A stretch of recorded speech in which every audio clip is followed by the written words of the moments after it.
किसानों की मेहनत और खेतों की उर्वरता पर चोट करने वाला एक बड़ा फर्जीवाड़ा वर्धा जिले में सामने आया है। कृषि विभाग ने त्वरित कार्रवाई करते हुए डुप्लीकेट और रेत मिश्रित नकली खाद के बड़े भंडारण का पर्दाफाश किया है।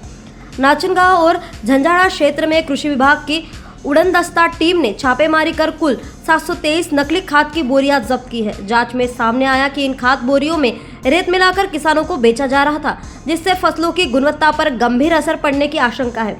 जब्त किए गए सभी खाद के नमूने अमरावती की प्रयोगशाला में भेजे गए हैं। रिपोर्ट आने के बाद ही संबंधित कंपनी और सप्लाई चेन पर कड़ी कानूनी कार्रवाई की संभावना जताई जा रही है। सूत्रों के अनुसार जिले के कुछ कृषि केंद्रों पर भी इसी तरह नकली खाद होने की आशंका है। ऐसे में आने वाले दिनों में कृषि विभाग द्वारा और बड़ी कार्रवाई और छापेमारी की जा सकती है। इस पूरे मामले को उजागर करने में किसान सतीश बोरसे पाटिल की महत्वपूर्ण भूमिका रही। उनकी शिकायत के बाद ही विभाग यह सक्रिय हुआ और यह बड़ा फर्जीवाड़ा सामने आया।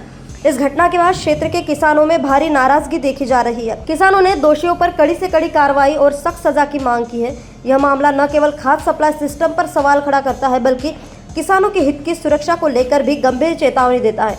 प्रशासन की अगली कार्रवाई पर अब सभी की नजरें टिकी हुई है। आम्हाला गुप्त माहितीनुसार सूचना मिळाली होती का बोगस खत नाचनगावात उतरला आहे। त्यानुसार आम्ही सकाळपासून इथे पारा दिला। एक गाडी आली होती ॲपे, त्यामध्ये तो माल टाकला गेला। त्याला आम्ही मग रोडवर नेल्यानंतर तिथे पकडलं आणि संबंधित तालुका कृषी अधिकाऱ्याला पहिला फोन केला। त्यांना त्याची माहिती दिली।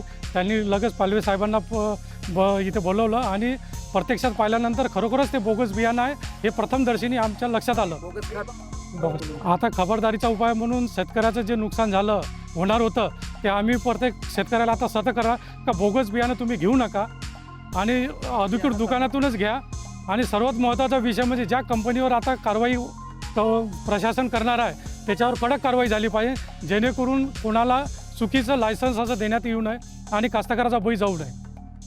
आम्हाला आज आमचे जे देवळी तालुक्याचे EOQC श्री पालवे यांच्याकडून आम्हाला खबर मिळाली। त्याचं आम्ही एसए ऑफिसचे Pramod Petkar district quality control तसा मोहीम अधिकारी आणि हिंगणघाट तालुक्याचे EOQC श्री राजेंद्र अंबुलकर हे चार लोकांनी आम्ही धडक मोहीम इथे टाकली आणि भरारी पथकामार्फत इथे प्रोम 80 बॅगा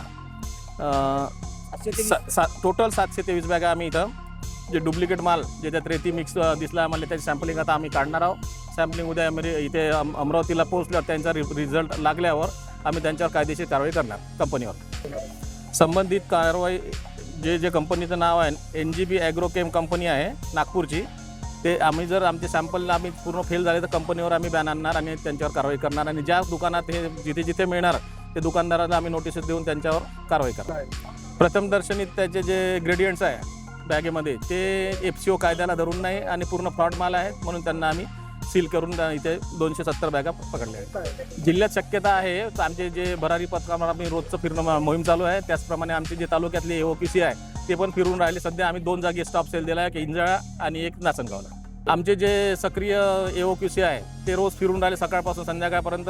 त्यांच्याकडून माहिती मिळाल्याबरोबर आम्ही भरारी पथक आणि हे जे आमचे कार्यकर्ते इथे शेतकरी सतीशजी यांनी पण आम्हाला एक फोन केला, त्यांच्यामार्फत पण माहिती मिळाली। त्यामुळे आम्ही शेतकऱ्यांना आम्ही हेच आवाहन करणार आहोत की अधिकृत दुकानातून आणि अधिकृत व्यापाऱ्याकडूनच खरेदी करा माल आणि ते मालाचे जे बिलं पावते आपल्याजवळ बरोबर पद्धतशीर ठेवण्यात, जेणेकरून जर माल जर बोगस निघाला तर आपल्याला त्यांच्यावर न्यायालयीन चौकशी करण्यासाठी कायदेशीर सोपं जाणार।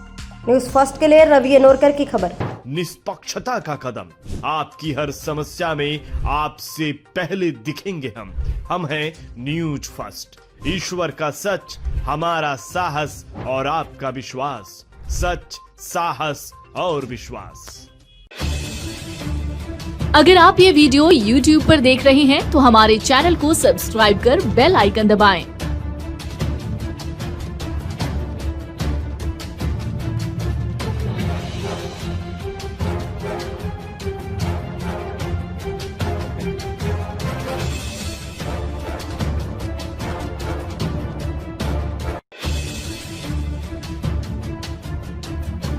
और Facebook पर देख रहे हैं तो हमारे पेज को लाइक करें।